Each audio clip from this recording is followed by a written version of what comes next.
Cataract classic రెటినాలకు world class treatment ఇప్పుడు మన బీరంగూడలో అమెరికన్ లేజర్ ఐ హాస్పిటల్స్.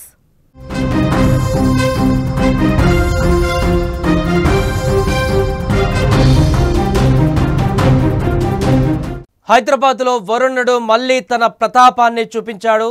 నిన్న రాత్రి నుంచి ఎడతెరిపి లేకుండా వర్షం కురుస్తుంది. నగరంలో భారీ వర్షం నగర వ్యాప్తంగా కూడా కుండపోత వర్షంగా మారింది. ఉదయం 7 గంటల నుంచి ఈ రోజు కూడా మొదలైనటువంటి ఈ కుండపోత వాన జనజీవనాన్ని అస్తవ్యస్తం చేసింది. Banjara hills, Jubilee hills, Panjagutta వంటి హై ప్రొఫైల్ ఏరియాలో కూడా రోడ్లన్నీ జలమయమయ్యాయి. ఉరుములు మెరుపులతో కూడినటువంటి ఈ వర్షం నగరంలో పలు ప్రాంతాలను ముంచెత్తింది. ఫిల్మ్ నగర్, ఖైరతాబాద్, అమీర్పేట్, లకడి కపుల్ సహా కోటి, సుల్తాన్ బజార్, బషీర్బాగ్ ప్రాంతాలన్నీ కూడా వర్షపు నీటితో నిండిపోయాయి. దీంతో నగరంలోని రోడ్ల మీదకు భారీగా వర్షపు నీరు చేరడంతో వాహనదారులు తీవ్ర ఇబ్బందులు పడుతున్నారు.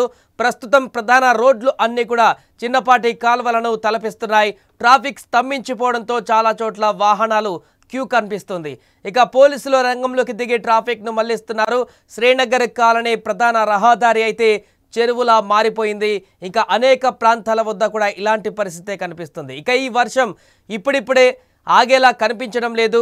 హైదరాబాద్ నగరంలోని పటాన్ చెరువు, ఆర్సీపురం, షేర్లింగంపల్లి, గచ్చిబౌలి, మియాపూర్ వంటి ఐటీ కారిడార్ ఏరియాలతో పాటుగా కుకట్పల్లి, నిజాంపేట్, జీడిమెట్ల ప్రాంతాలలో కూడా మరో 2 గంటలలో భారీ వర్షం కురిసే అవకాశం ఉందని వాతావరణ శాఖ వెల్లడించింది. తెలంగాణలోని అన్ని జిల్లాలలో ఈరోజు మోస్తారు నుంచి భారీ వర్షాలు కురిసే అవకాశం ఉందని వాతావరణ శాఖ అంచనా వేసింది. ముఖ్యంగా ఈరోజు మధ్యాహ్నం, సాయంత్రం నాటికి వర్షం మరింత తీవ్రమయ్యేటువంటి అవకాశం ఉన్నందున ప్రజలు అనవసర ప్రయాణాలకు దూరంగా ఉండాలని అధికారులు కోరారు. ఈ క్రమంలో హైదరాబాద్ సహా నగరంలోని అన్ని ప్రాంతాలకు వాతావరణ శాఖ ఎల్లో అలర్ట్ను జారీ చేసింది. ప్రజలు అప్రమత్తంగా ఉండాలని, వర్షాల వల్ల కలిగే ఇబ్బందుల పట్ల తగిన జాగ్రత్తలు తీసుకోవాలని అధికార యంత్రాంగం విజ్ఞప్తి చేస్తుంది. ఇక మరొక వైపు ఆదివారం సెలవు కాబట్టి ఐటీ ప్రాంతాలలో కొంత ట్రాఫిక్ ఎక్కువగా లేకుండా కనిపిస్తుంది. భారీ వర్షానికి రోడ్లపైన వర్షపు నీరు చేరినప్పటికీ కూడా ఇప్పటికే గత కొద్ది రోజుల క్రితం భారీ వర్షాల కారణంగా జంట జలాశయాల నిండి మూసీ నది ఉగ్రరూపాన్ని దాల్చినటువంటి పరిస్థితిని మనం చూసాం. ఎంజీఎం బస్టాప్కు వద్ద కూడా పూర్తిగా అక్కడ ఎంజీబీఎస్ బస్టాప్ వద్ద కూడా వాటర్ అన్ని కూడా నిలిచిపోయినటువంటి పరిస్థితిని మనం చూసాం. ఇప్పుడు మరలా జలాశయాలు పూర్తిగా నిండుకుండలా మారాయి.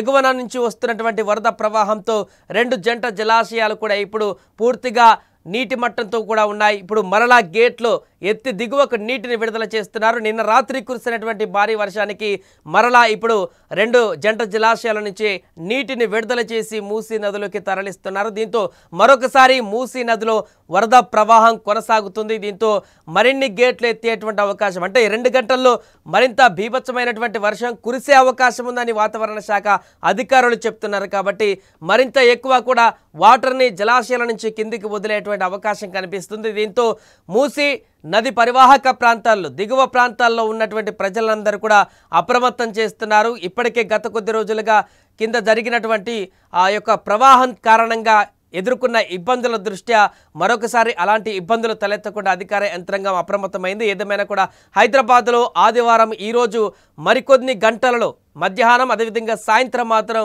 బీభత్సమైనటువంటి వర్షం కురిసే అవకాశం ఉందంటూ కూడా వాతావరణ శాఖ వెల్లడిస్తోంది.